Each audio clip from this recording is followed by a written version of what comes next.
Thank you for joining us for From Idea to Implementation, a Ranked Choice Voting and Voting System Symposium.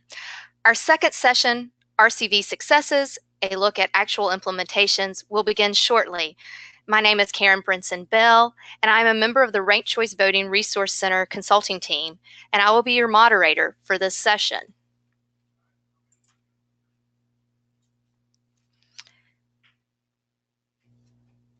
First, a few housekeeping matters are needed before we get started. Participants have been muted for this webinar to reduce audio interference since we have a large number of attendees. If you have technical issues, please use the question option to send a message to the organizer so we may try to assist. If you have a question or comment regarding the session, please type that message in the question box. Session 2 will be about an hour, followed by a brief question and answer period. Questions we are unable to address during this live session will be answered in a follow-up document, which we will email to attendees and also post with a recording of this session on the Ranked Choice Voting Resource Center website within a couple of weeks of the symposium. Now let's welcome Connie Schmidt, a fellow consultant with the Resource Center, to introduce our panelists. Thank you, Karen. For those of you that may not be familiar with our Ranked Choice Voting Resource Center, we provide a compilation of best practices and firsthand experiences from jurisdictions that have been using this method of voting. Our focus is on election administration, since that is all of our background. Our website, www.rankedchoicevoting.org, and the overall project serves as resources for voters, election administrators, policymakers, candidates, and many others. The Resource Center has continued to evolve, as has Ranked Choice Voting. Both have gone clearly from idea to implementation. We hope these resources and sessions will help you and others improve democracy and the conduct of elections.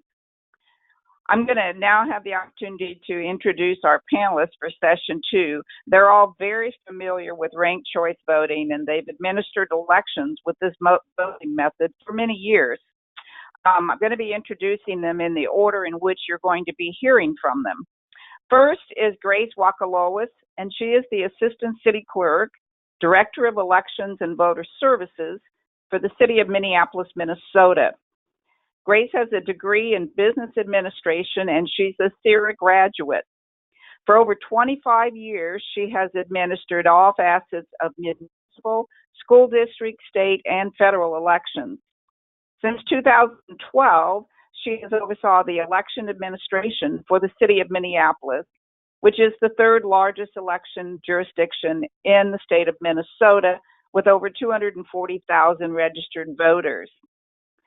Second is Chris Jerdonek, and he has served on the San Francisco Elections Commission since 2014, serving as its president in 2015 and 2017.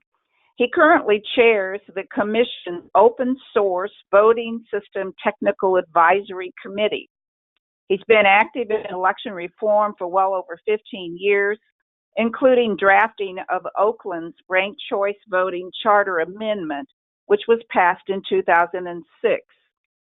Next, it'll be Caleb Kleppner, co-founder and Director of Technology for MK Election Services, which supports numerous private and public sector elections. Caleb was part of the implementation of ranked choice voting in San Francisco in the late 1990s, and has provided tabulation support for numerous RCV elections since then, including Cambridge, Massachusetts, and Portland, Maine. By the calculations of the Ranked Choice Voting Resource Center, we think Caleb has helped administer more RCV elections than anyone else in the United States. And lastly, Joe Debney has served as the Executive Director for the Charleston County, South Carolina Board of Elections and Registration since 2010. He has an extensive background in election administration in the state of South Carolina, having previously held the Executive Director position in Dorchester County and also having worked as a program manager for the South Carolina State Election Commission. Please welcome these individuals as they share their insights with all of us for RCV successes, a look at actual implementations. We'll begin now with Grace.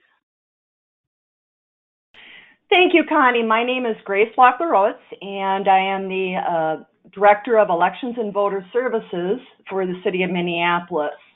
I'm just waiting to see if everyone can see the slide now. I hope so. So I'll begin. Grace. Thank you.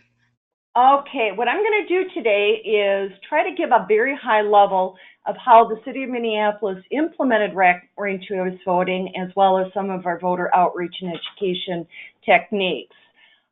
It was a challenge doing this because I could do a whole day on each of those topics. So there will be a quick overview of these two concepts. The first thing I want to point out is that when you are administering the election, whether it's the first time or several times, it is extremely important that you really have to review each of the elections in an honest and an objective way and look at every single component to see what worked, what didn't, how you can enhance it for the next process.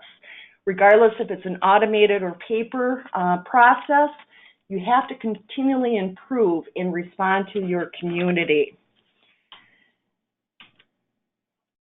All right, I'm having technical problems, so let me just click here. Oh, there we go. All right, this is our ballot. In the state of Minnesota, we are required to have our voting equipment certified by the EAC. Because there is no certification process, we are limited to what we have already in the state of Minnesota, which is a 3-column ballot, and we cannot have any type of tabulation process because that's considered a voting system. So we cannot use any algorithms. It is a base ballot in which we have to apply our Minnesota laws and ranked choice voting concepts together to administer this election. As you notice, there's 3 columns, and for each race, each ranking is a separate column or a section. That means that each ranking is considered an independent race. So as we were developing the process of how to tabulate this, we came up with the Minnesota method, which is a hand count of all the ballots and compiling it by the rankings, enter that data into an Excel spreadsheet, and do the tabulation through Excel because it will mimic the piling system by cutting and pasting as you transfer votes. Before we can do that, to evaluate any type of voter error, we had to have a consistent guideline and to determine how to evaluate voter intent. We use the word voter intent because we don't think it's a positive perspective to call it voter error. So we call it voter intent, and it's also called normalization. As we're processing the ballots, we have to look and see where the voter error is and determine where the voter intent is. Our system uses the most expansive way in which to give a voter the opportunity to continue into the process, whether the error is an overvote, if it's a repeat candidate, or a skimmed ranking or undervote. We always look at each of the rankings to give them the best opportunity to continue on with their choice as candidate. For example, under skimmed ranking, the first row across, the voter in that scenario did not rank a first choice, but rated a choice in the second and third. By the normalizing or voter intent guideline, we would advance it so that their second choice becomes their first choice, so that we give everybody the opportunity to vote. This particular slide kind of shows an outline of how we've progressed between 2009 to 2013 to 2017. On the left-hand column, it evaluates how we did the Minneapolis method. We receive the results, we collect all the data in a hand count process, we data enter it, we put it into an Excel spreadsheet so we can tabulate by cut and paste, add and subtract, and then a winner is declared. Through process improvements and with new voting equipment that we received in 2013, we were able to make some significant enhancements. The first part was the cast vote record file. The new voting equipment had the capability of generating a file in which it tied the first, second, and third rankings together for each and every race on each individual ballot. That in itself eliminated the 3 steps you can see on the left-hand side, so that we went from transmission to right away tabulating the results. 2 other enhancements that we did by evaluating from lessons learned is on election night, we were able to evaluate the results and come up with a term or a concept called the maximum possible threshold. By taking the first choice vote plus undervotes and overvotes, we inflated the threshold. And by that, we can determine whether a candidate met that, and if so, any other candidate that was on the ballot, it would be mathematically impossible for them to advance to supersede that person's maximum threshold ranking. With that, in 2013, we were able to reduce the amount of tabulations on ranked choice voting because we were able to declare them on election night. The second enhancement that we learned from the 2013 election is what's called batch elimination. If you recall or saw or heard anything about our 2013 election, we had 35 candidates for mayor. And we painfully had to go through the rankings and defeat each and every one of those 34 candidates in order to declare the final winner. Through the evaluation of looking at the cast vote record, we were able to come up with a formula or a concept in order to evaluate all the rankings, and with a calculation to determine whether any candidate could potentially advance or not, we could determine which candidates would be eliminated in one whole batch. This slide kind of reflects a little bit about how those improvements really made a difference here in Minneapolis. For example, I know Casey Carl had mentioned in the first session, if you look at how we have improved in our tabulation process. From 2009, it was 15 days. To 2013, it was 34 and a half hours over 3 days. And then our last election in 2017, we were able to do it in 1 day, or 11 and a half hours. That is a significant improvement based on those process improvements, being honest in how to improve and be as transparent as possible with the process. And with that transparency, I'm going to quickly move over to voter outreach and education. As you are beginning to explain this process to the public, to the candidates, to the media, the key, most important best practice I can share with you is consistent messaging. By consistent messaging, I mean we produced all the materials. We produced a standardized presentation that can be done by ourselves, the election staff. It can be produced and replicated to be leveraged with nonprofit organizations like our colleagues in Faribault. It can be used for our candidates when they are out door knocking. So it's very key to control that message so that everyone understands the same information. We did that with basic concepts such as how RCV works, how to vote using ranked choice voting, a brief explanation of how the ballots are tabulated, and a common FAQ.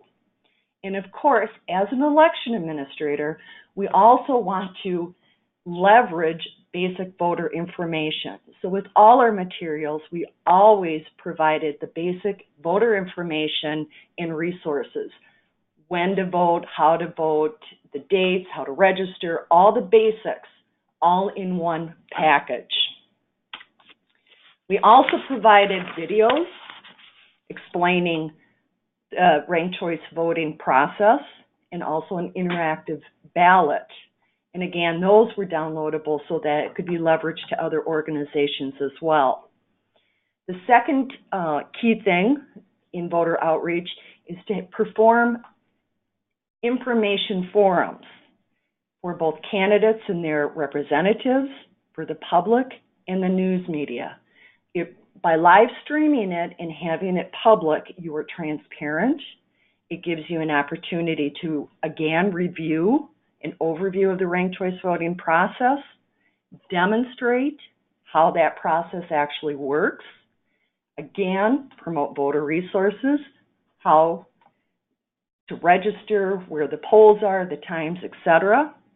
And the other is really the key too, as we learned from Santa Fe, what to expect on election night in the following days.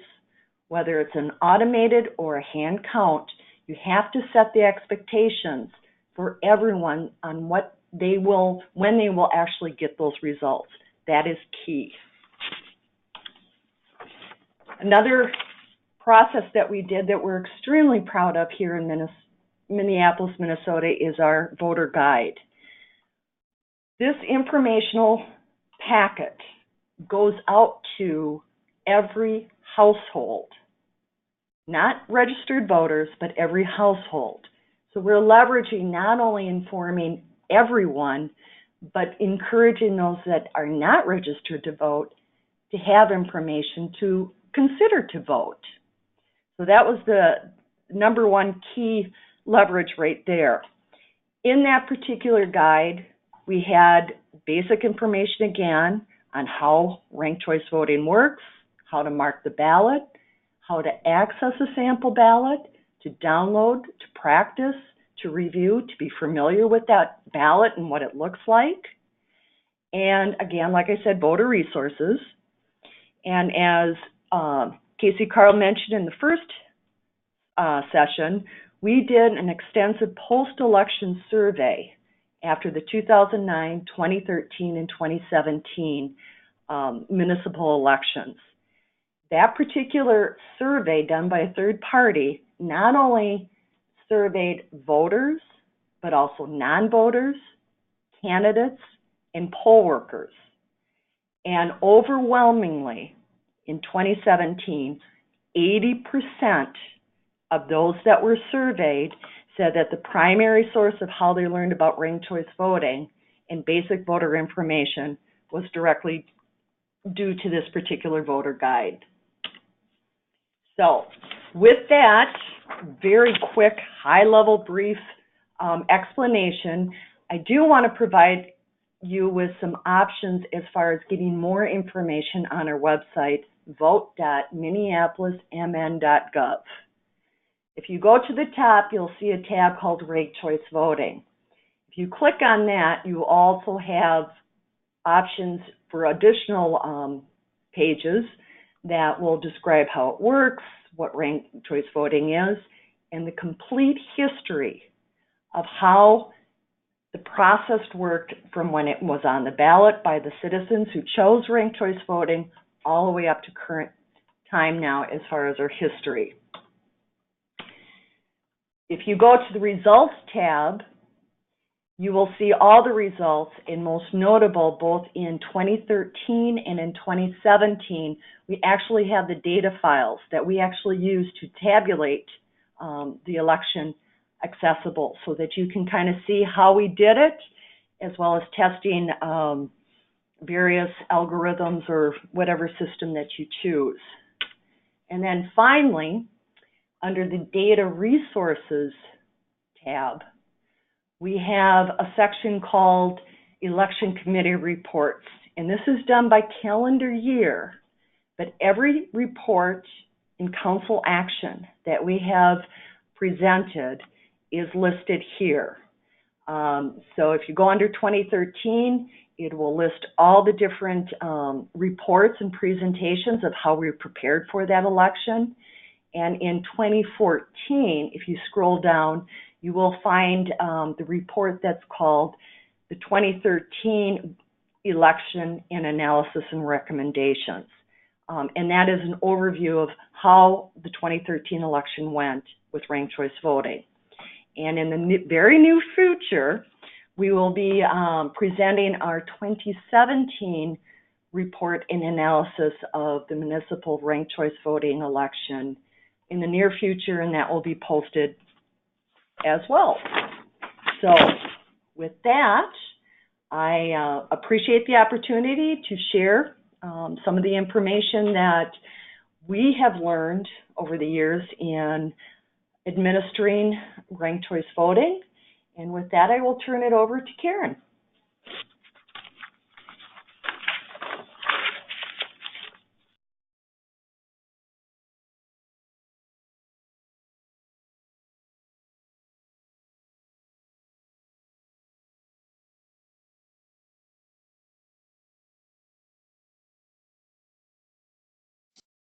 Okay, can everyone see these slides? Yes. Okay, great. Well, first I would like to thank everyone that organized this event and for all the attendees, especially Karen, Gary, Chris, and George, and all the others. And I'm going to be presenting today about how San Francisco, many of the aspects of how we implement ranked choice voting. And just a little bit about myself. I've been serving on the Elections Commission for 4 years, and the Elections Commission is a 7-member body that oversees the San Francisco's Department of Elections. And San Francisco is a city and county, and I have a long history of involvement in elections going back over 15 years, and including being a polling place inspector 17 times here in San Francisco. So, ranked choice voting in San Francisco, it was originally implemented to replace December runoff elections, which were held to determine a majority winner. And it's now used to elect the 11 members of the San Francisco's Board of Supervisors. And those are elected from 11 single-member districts. And there are also 7 citywide offices that we elect using ranked choice voting. And these include the mayor, the city attorney, treasurer, sheriff, district attorney, public defender, and assessor recorder. And we have a ranked choice voting election 3 out of every 4 years. It used to be every year, but a few years ago we passed a charter amendment that consolidated 2 of the odd year elections. And we have nearly 500,000 registered voters in San Francisco. So it originally passed in March 2002, 55% to 45%, and Caleb was in San Francisco at that time. He could probably share a little bit more about that. And we implemented it relatively quickly relative to some other jurisdictions. The equipment was certified just 2 years later, state and federal certification, and then the first RCV election was held just 2 years after it passed in November 2004. And some of the benefits we've had are, well, the December runoffs that we had prior to RCV often had a very low turnout. And by having the ranked choice voting election in November, we can consistently rely on that high November turnout. And we also save money by not having the election in December. And the average cost of an election is between $3.5 and $4.5 million.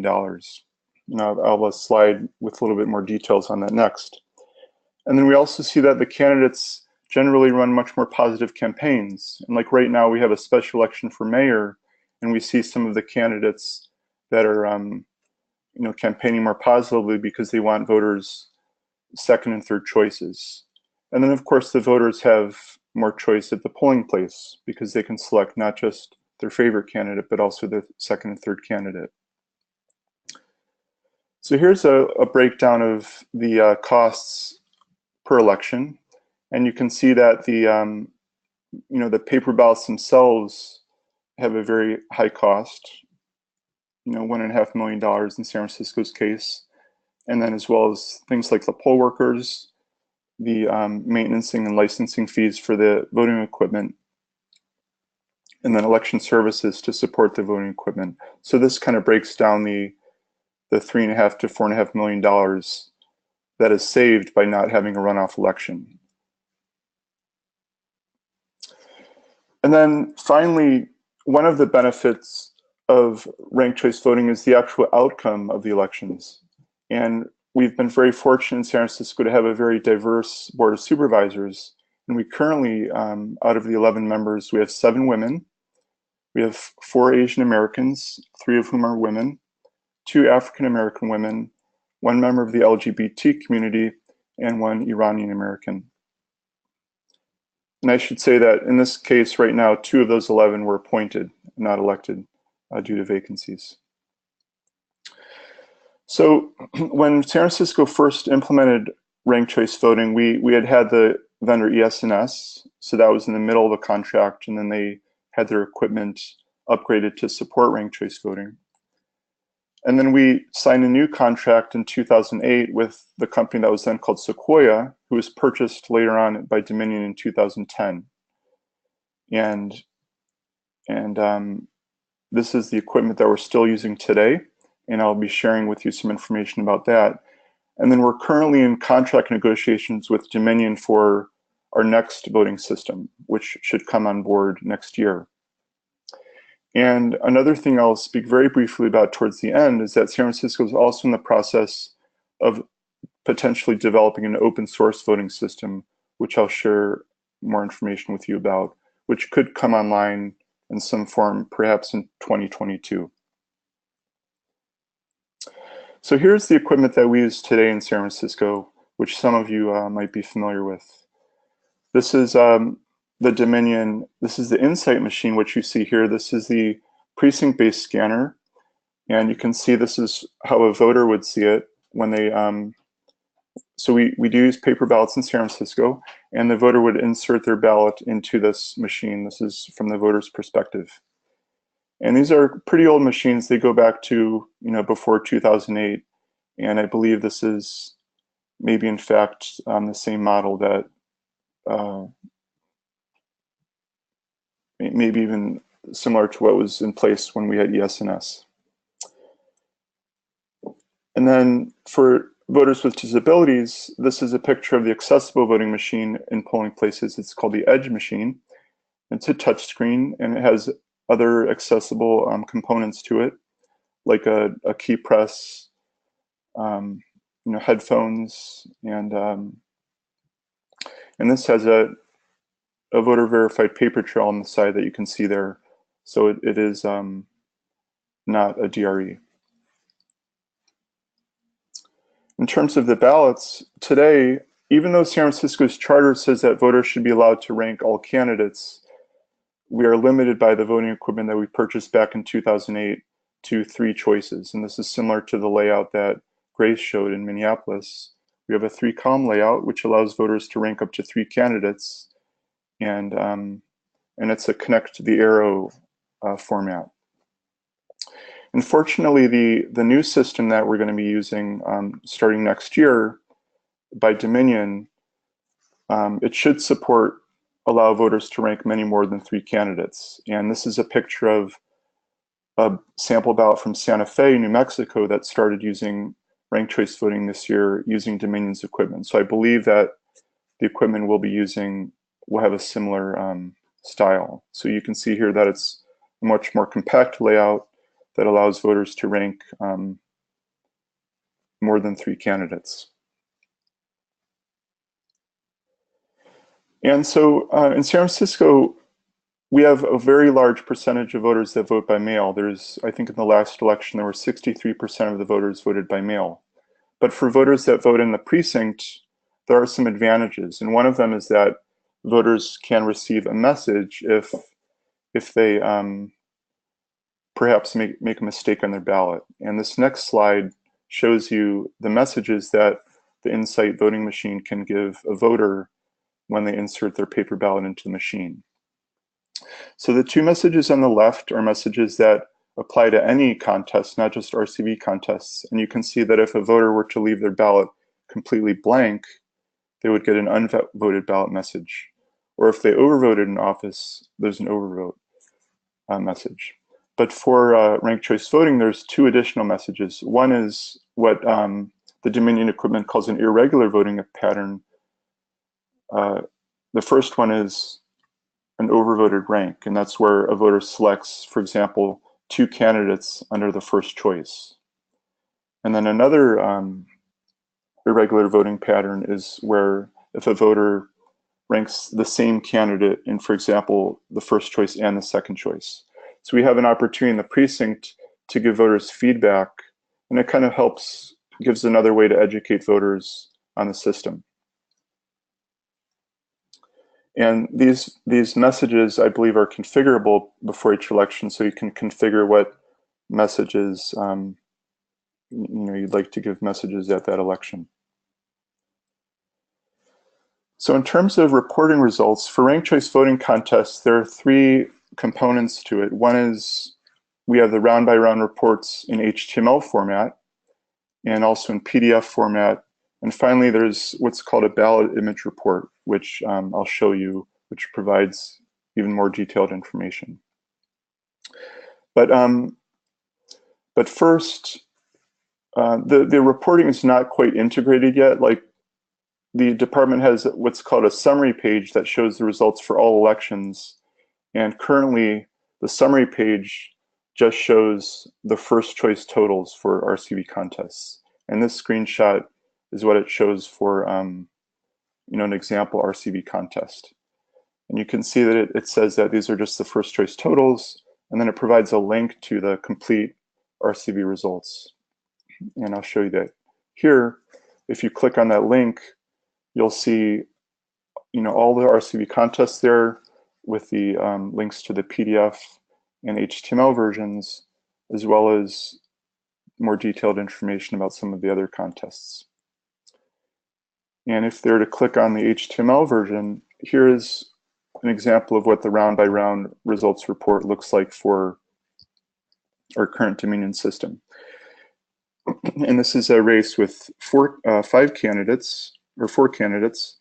And I want to draw your attention to something very interesting that San Francisco started doing a few years ago, and that is what's called a reduce to 2.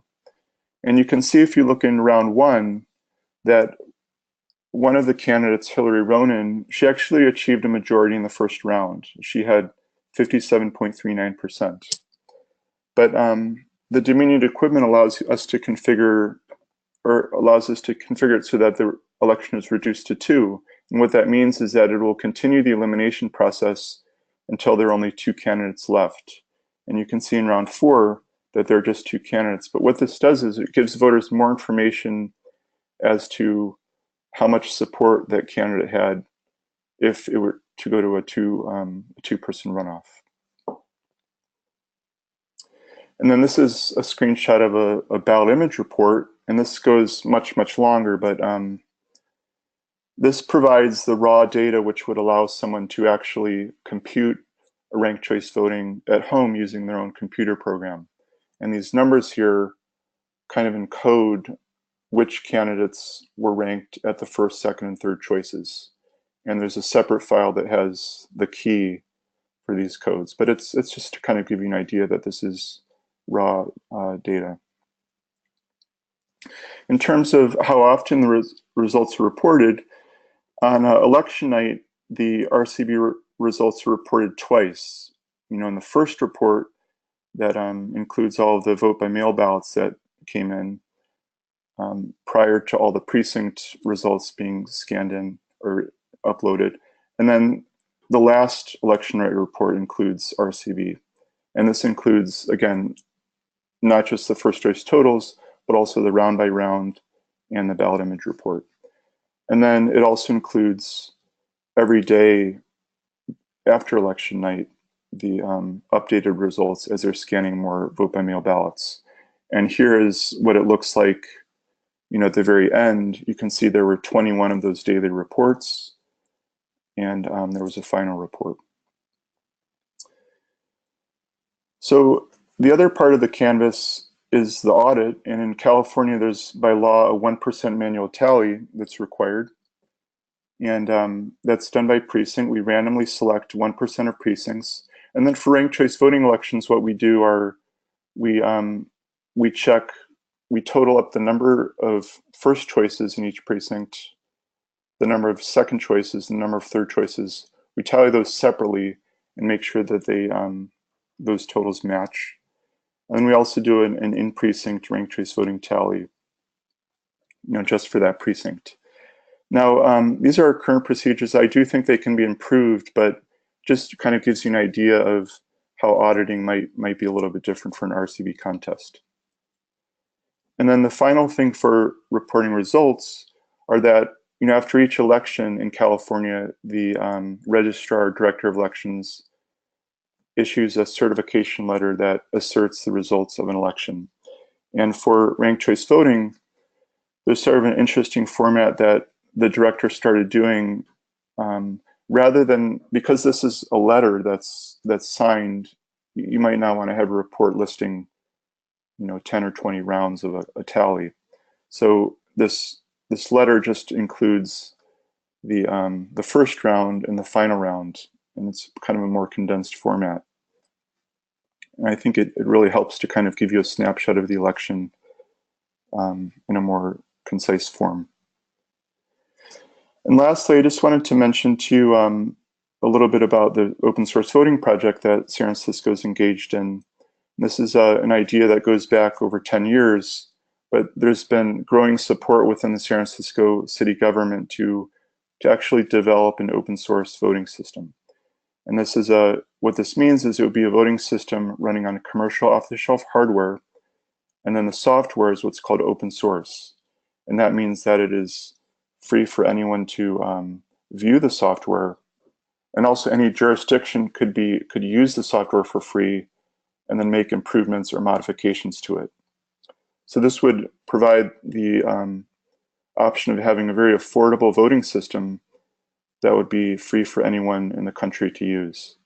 And right now, the city is still, we had a planning phase, and they're in the process right now of deciding how much money to allocate for the project in the first year. So here's my contact information.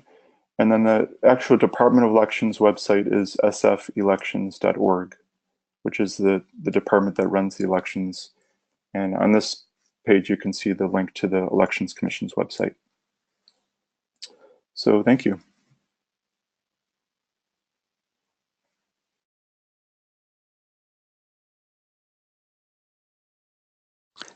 Thanks, Chris and Grace and Karen and Chris and Gary, and a big thanks to all of the attendees who are listening in on these ranked choice voting success stories.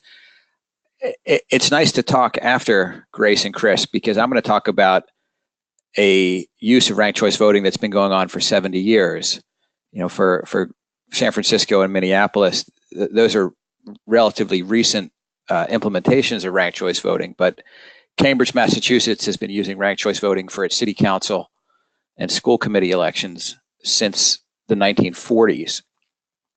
For the first 50 years, Cambridge counted ballots by hand in a big municipal experience in a high school gym that took about a week, but was an important sort of cultural moment for people to be, for the voters to be involved in the process of seeing the ballots counted and seeing who won.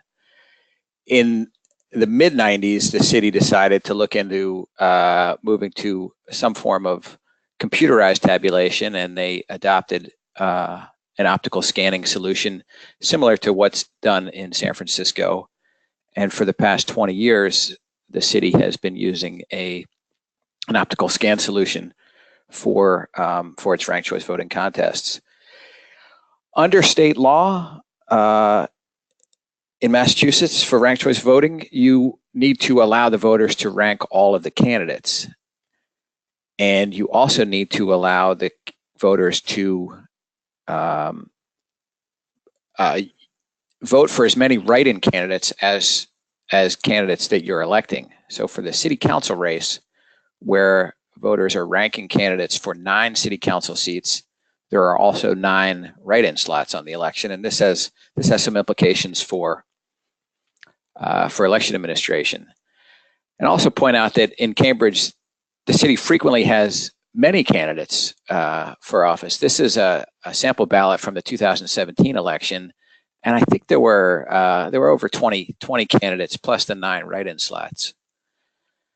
Unlike Minneapolis and San Francisco, Cambridge has been using a grid format ballot that just lists the candidates once, and then there's 1 column of ovals for each ranking, and voters are free to rank as many or as few candidates as they wish.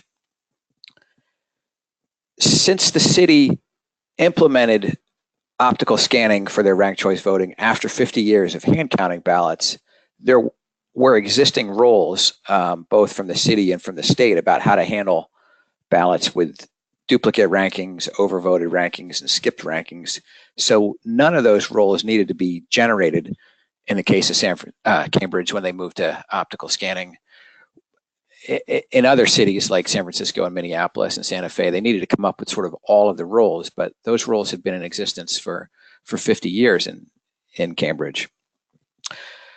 So the administration of this ranked choice voting election is much like any other election. At the close of polls on a Tuesday in November when the election occurs, poll workers close up the polls, print out paper tapes of results, and then police officers deliver ballot boxes and memory cards to the central counting location. There are 34 precincts in Cambridge, and so as these ballot boxes and memory cards arrive, the rankings get copied from the memory cards and eventually passed over to me.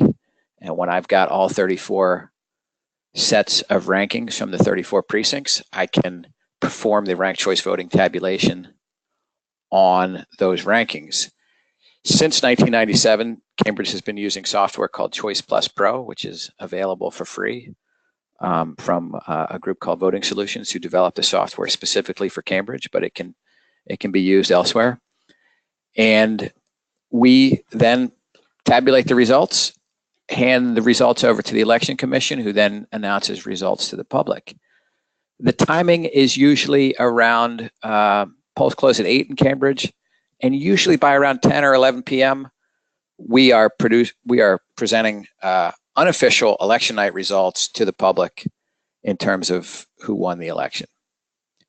Those results don't include ballots that had write-ins on them or ballots that were in the auxiliary bins. Those are tabulated the next day.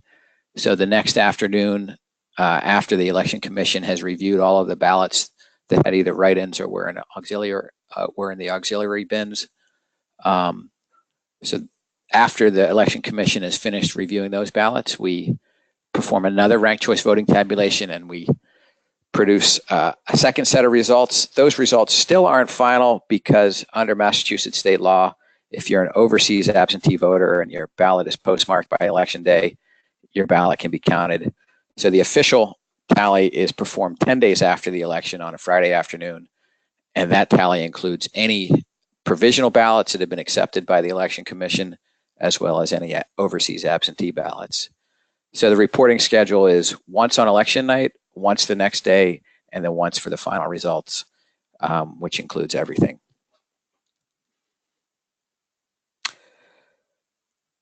So what is successful about this?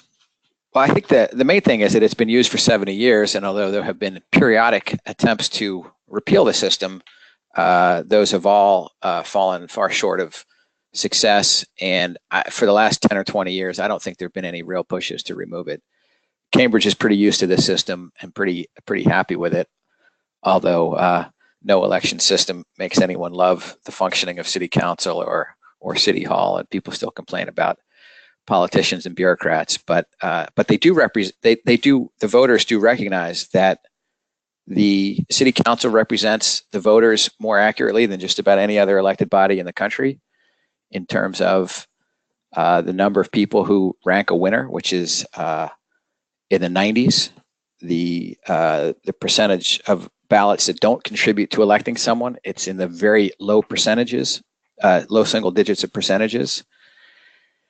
And a majority of the voters elect a majority of the seats, but they don't win all of the seats. You also have candidates who represent numerical minorities in proportion to their size in the electorate.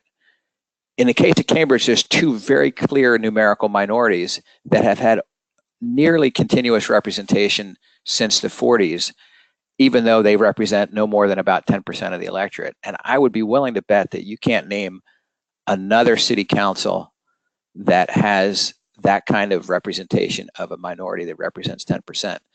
In the city of Cambridge, those minorities are Republicans and also African Americans. And both of those groups have consistently been represented, typically with 1 or 2 seats on the 9-person city council.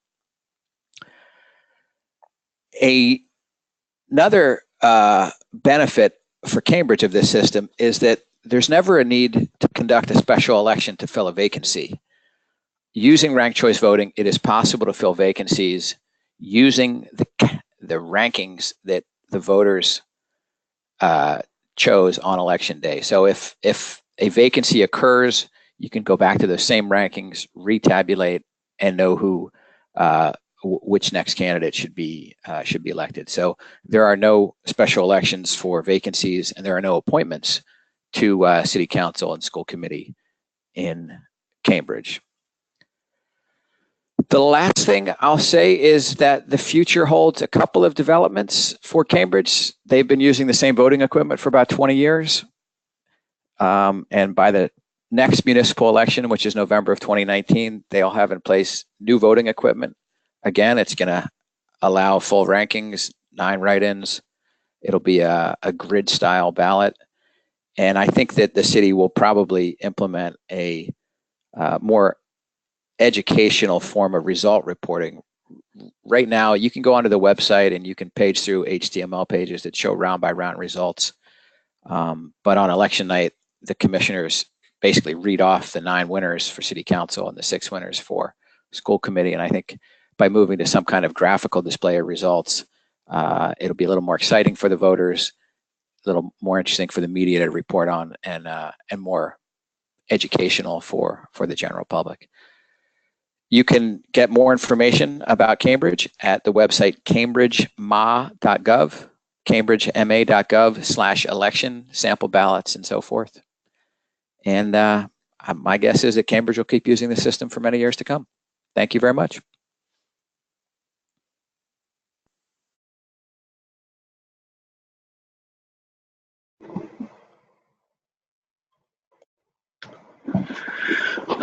So I'm Joe Debney, and I'm the Director of Elections here in Charleston County, South Carolina. And we have what we would call, what many of you would call ranked choice voting, but it's really what we call instant runoff voting, because in South Carolina we always have to do things our own little bit of a way. In 2006, the State Election Commission worked with the state legislature to create what we call instant runoff voting. And instant runoff voting is only utilized, unfortunately, for UOCAVA voters and not for our general voters that we have. And we can send these ballots, however, via email to these UOCAVA voters. And I'll get into how we do that if your jurisdictions don't do that as well. But it was created, and we only use it in primaries, but it was created in 2006 to give UOCAVA voters the opportunity to cast a runoff ballot due to the short time period that we have between a primary and a runoff, which is only 2 weeks. So it gives that voter who may be overseas or even domestic military more time to get that ballot back with that one mail out or that one email that we have. So the second screen is just an example of what it looks like. The smaller portion is our instant runoff ballot that we just created in a Word document. The State Election Commission and counties are autonomous from the State Election Commission here in South Carolina. However, the law requires the State Election Commission to create the upper part of our ballot, or our statewide office is part of our ballot. For everything else, the counties are responsible. And so in this example, we see here House of Representatives, and we have 4 different candidates, and how a voter may have ranked those candidates in their choices. We use, like all these other presenters, we use a voting system from ES&S, and we use it in 2 ways. We have a DRE. We're still one of the 4 states to have a DRE. And the other half of what we use is the optical scan ballot. So in this particular scenario with the instant runoff voting ballot, this is a Word document that accompanies the optical scan ballot that we put into email. And so as we go through that process, the State Election Commission and counties came together and created training examples for other county offices so they could see how we would use or how we would determine voter intent in this particular scenario. And so this is just one example, but we've gone through multiple examples of what an overvote, what an undervote is, how you would determine if these 2 highlighted red candidates were, they go into the runoff, which one would be selected. And so we've done this. We have trainings across the state to help our election directors determine voter intent. And this is something that we continuously have done since 2006. Our information, each county office has its own website that gives information out, but we really direct folks to the State Election Commission's website, which you can see the link there is scvotes.org. And there's a great section about military and overseas citizens voters. And as we go through that website, towards the bottom, we get to see how it was created, when it's used, what are the different options for those voters as well. And as I was saying earlier, the voting process, all UOCAVA voters receive an instant runoff ballot, regardless if they requested one or not. Because we felt so strongly in that law in 2006 stated it, we wanted to make sure that if someone is overseas, that they're able to get that ballot back to us quickly in case there is a runoff, so they still have that candidate of choice selected. So if it's emailed to them, a waiver is also emailed to that voter regarding the privacy of their electronic ballot and that they're giving up the privacy of that electronic ballot. Once it's received back in our office, we print that ballot off and we place the absentee ballot in the absentee ballot envelope that we use in South Carolina. And that ballot is then dropped into our ballot box until Election Day. On Election Day, after 9 a.m., per our state law, we open those ballots. We go ahead and start running them through our central count scanner. And any that we need to duplicate, we have a team of individuals that we have in Charleston County. We're in a huge warehouse. So we're able to open it up to the public and be transparent and let anyone who wants to come, candidates or whomever, come and take a look at how we process those ballots and how we duplicate them. And so it would be 2 or 3 person teams. They would open the envelope. We have different stamps that indicate the original ballot versus the duplicated ballot. The duplicated ballots are then put on our optical scan ballot stock that can be then read through the central count scanner. And once that's done, at 7 p.m. we tally it. Unfortunately, we do not have a way to pull that data out, so it's all recorded in an absentee precinct. So we really can't tell what the number of UOCAVA instant runoff ballots are versus anything else. It's unfortunately, I've listened to you all talk about this as well, and unfortunately, South Carolina could be doing a lot more in this area than we are doing through education and just basic utilization of this for all voters instead of just Uocava voters. So what we've tried to do for data is, like I said, we don't have a lot of data, unfortunately, and it's used very low by these Uocava voters. However, even though it's used very little by these voters, we still send them a runoff ballot in case they don't use it, so that they can still have a chance to vote for their person of choice.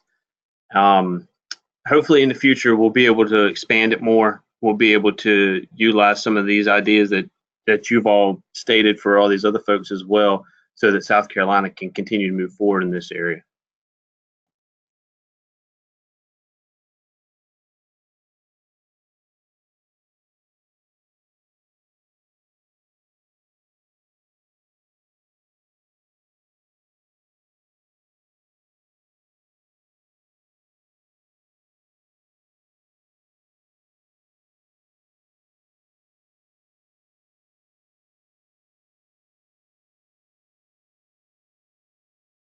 Karen, you're still muted.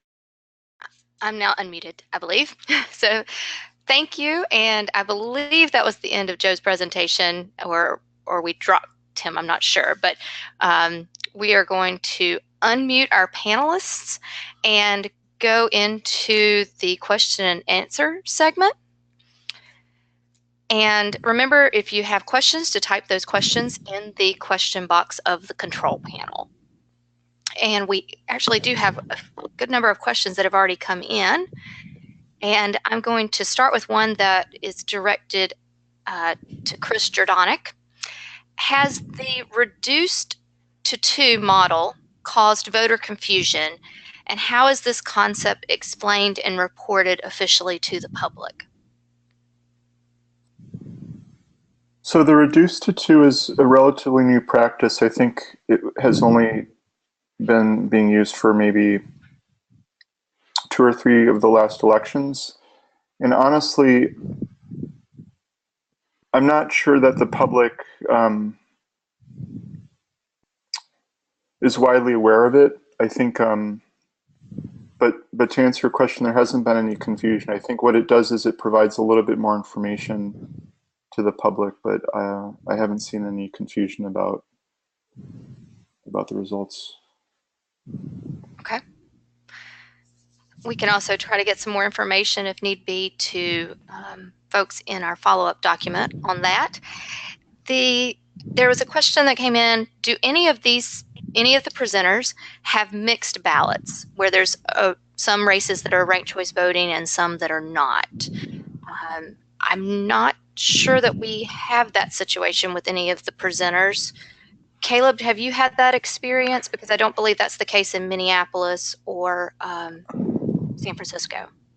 Yes, I have had that experience. Cambridge puts their city council race on one ballot, and as you saw from the number of candidates, that fills up the ballot. They put the school committee race on another, so those are not mixed ballots. But in other jurisdictions, I've certainly worked with places that do that, and an example would be Burlington, Vermont had a ranked choice voting race for mayor for a couple of years, and all the other races, city council, school board, etc., they were non-RCV races, and they were all on the same ballot. Both Aspen, Colorado, and Portland, Maine also mixed races, so it certainly can be done, and I don't think there's a good reason to separate them unless you need to do that for administrative purposes. I think that's the case, either administrative purposes or potentially some rule within the law of that jurisdiction. I can say for our attendee that asked that question, North Carolina also had a mixed ballot, and through the Resource Center you can see some other ballots, and we can help identify other jurisdictions that have had mixed ballots. This is a question I guess I'll put out for the whole panel, and perhaps start with you, Grace, since we haven't heard from you in the question and answer segment. But how are ties broken, and is the process repeatable for audits?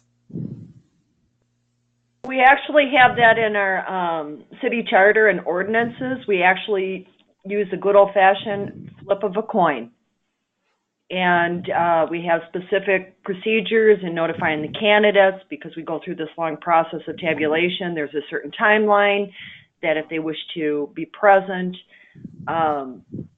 Fortunately, we have not had that situation, but we do have protocols in place if it does occur. Caleb or Chris, I believe we're without Joe at the moment. So Caleb or Chris, do you have anything to add? Well, I can say that in San Francisco, the ties are broken by a random draw. But what I don't know is how that interacts with the software. I think the software, while it's doing the elimination, I think it prompts the administrator for how the tie should be broken.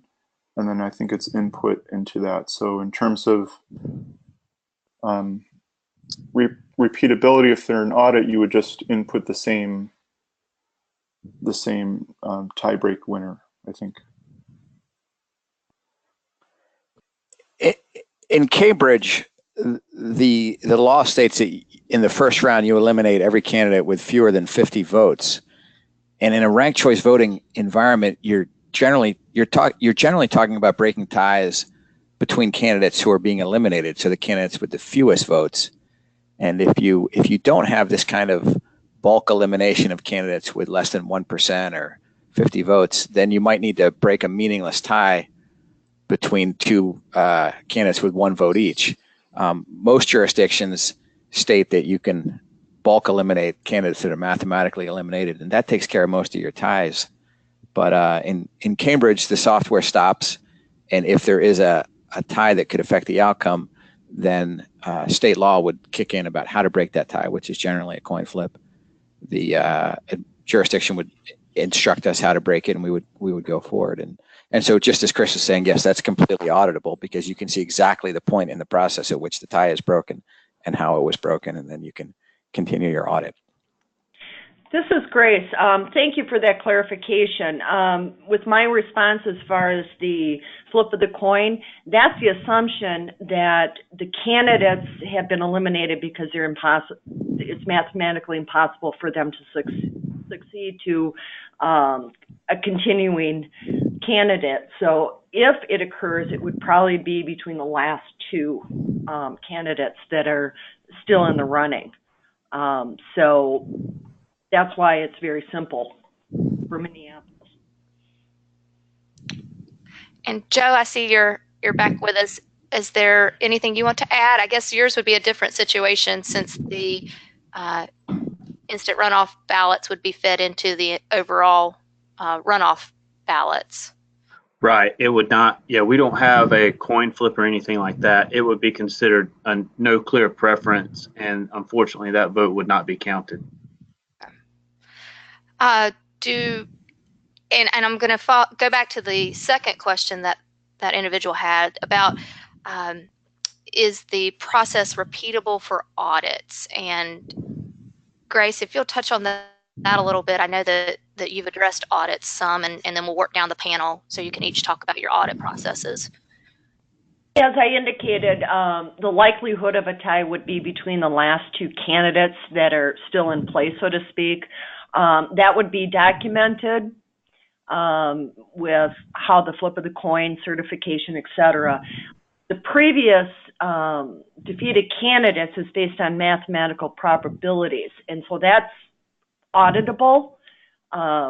If you're just looking at the tie, it's documenting the actual occurrence of a flip of a coin. What about your process as a whole? Is there the ability to audit the entire ranked choice election? Oh, absolutely. We have that also written in our ordinance. Because we use a cast vote record file, which ties the rankings of each candidate per ballot, we actually do that after every municipal election. We do a random drawing of 2 single race and 1 multi-seat. And we actually do a hand count to compare that the selections match the cast vote record. And in 2013 and 2017, it was spot on. And I should also add the unusual situation we were in 2017 where I actually had a contested race, meaning it was a request for a recount. And that process was spot on from our tabulation as well. So it's very audible and transparent.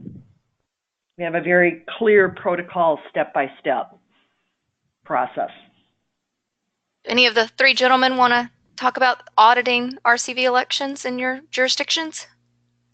So I'll say for Cambridge, because the history of the city was a hand count, the law requires that you're able to perform a manual recount upon request. Unfortunately, Massachusetts doesn't have a mandatory audit law like the 1% audit in California or other jurisdictions. But if a candidate is within a very close margin, they can request either a computerized recount or a manual recount. And if they're not within that margin and they put up a bond, they pay for it, then they can have a recount even when they're not close. So I'll say in the last 8 years, we've had 2 requests for recounts, and they were full manual recounts.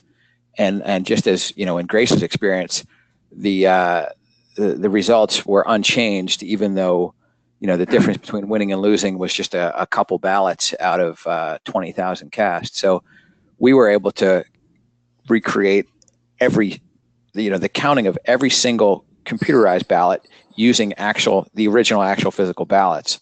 And in the multi-seat ranked choice voting, it's a little more complicated than in a single seat, but it was nice to see the process because it allowed the whole community to see how the ballots are actually counted and to confirm that the computerized count matched virtually perfectly with the manual recount. And since you touched on the fact that there's auditing in California, Chris, do you have anything you can share with us about that? Well, sure. So in California, the audits are currently done on a precinct basis. So if there were to be a tie, it would only be within the precinct. But just on a general level, if there's ever a case where a tie needs to be randomly broken, in an auditing situation, you wouldn't redo a random selection. You would just, reuse the same selection that was made in the normal one. So the audit would have, you'd be auditing the random selection that was made for the real one. So in that sense, the audit, it would be repeatable based on that selection. Okay. Karen, this seems like a good time to mention that I think a best practice that jurisdictions should be aware of is to establish a tie-breaking procedure that applies to all possible ties that could occur between any 2 candidates before the election is run. And that way, if you do have a tie during any of the preliminary tabulations or the final tabulation, you can break it according to those tie-breaking procedures you've already established. And one way to do that is to do a random drawing of the alphabet and simply alphabetize your candidates according to this random drawing. And then anytime you have a tie between 1 or more candidates, between 2 or more candidates, you can just go back to that random order and randomly choose the candidate who was ahead in your random alphabet. There's other ways to break ties in advance, but that way you don't hold up the tabulation process if you already have a predetermined tie-breaking procedure. That is a best practice that we promote, and I think the entire panel would agree. And certainly it's something that as we've helped with legislation and drafting of legislation for different jurisdictions, it's been included. It certainly is something that comes into play in elections more than we realize at times. Now, I'm going to redirect to Joe, and if you want to talk about audits, Joe, certainly, but I have a question that folks are wanting a little bit more explanation on what is UACAVA and a little better understanding of is this something unique to South Carolina? I'm aware that there are 5 states that do instant runoff voting for UACAVA purposes and 1 U.S. city, but why was that put into place in these jurisdictions or in your case? And a little more of what is UACAVA? So UOCAVA stands for Uniformed and Overseas Citizens Absentee Voting Act. This is something that South Carolina, Delaware, and another state, I think we three were really forefront in the United States when this was created so that we could get ballots to our overseas or citizens overseas or military here at home more quickly than just mailing them a ballot. So it gave us a little bit more flexibility to get them ballots, and we started doing that via email. So like I was saying earlier, unfortunately, this instant runoff voting or ranked choice voting is only used for these types of voters and not for our general population of voters. And do I understand correctly, it's because of the short window for the runoff? Right. I'm not sure how other states or other jurisdictions, how far away their primary from runoff is, but ours is only 2 weeks. And we certify very quickly after that particular primary. If we have primary on Tuesday, we certify by Thursday, but then the ballots for the runoff aren't generally ready until late Friday afternoon or maybe Saturday. And so that really only gives a voter a very small window of time to receive a paper ballot and then turn around and mail it back to us. And so that instant runoff is to help them get it via email, be able to turn it around much more quickly with the first ballot. So we basically have both ballots at one time rather than that window of time in between. Okay. Hopefully that clears that up for folks. And I'm going to do one last question. We do have some additional questions that I think are going to take a little more explanation than we have time for, and so we will put them into the written document with the help of our panelists. So I'm going to end with a question that's been directed at Chris Jerdonek, but if others can chime in about what the law allows in their state, certainly do so. But the specific question was, does California election law address RCV as a voting method? That's a good question, and I think the answer is no. I know there have been several attempts in the California legislature to introduce language that would allow general law cities and counties to adopt ranked choice voting, but in several cases those laws passed, but then they were vetoed by the governor. So because those laws didn't pass, I think there is not currently any language in California state law. So all the jurisdictions in California that are using it, it's a part of a city or county's charter. Okay. Does anyone else want to chime in on how the law allowed for ranked choice voting in their state or their jurisdiction? Well, Cambridge, Massachusetts had state law that laid out the rules for ranked choice voting, and Cambridge adopted that. Currently, it's the only city in the state doing that, but it was originally in state law and then adopted into the city charter. Okay. And Grace, I believe you wanted to chime in. I was just going to concur that the jurisdictions in the state of Minnesota that do ranked choice voting is based on their city charter. There's nothing in state law that permits it, nor is there any certified equipment. Sounds like this may get into a home rule and Dillon rule conversation if I continue it with you guys. So with that, I'm going to thank everyone. We certainly appreciate the contributions of our panelists, and without a doubt, we thank our attendees for joining us for session 2 of the RCV Symposium. We will work with our panelists to provide answers to any questions we could not get to during this session. This document will be posted along with our recording in the coming weeks on our website, which is www.rankedchoicevoting.org.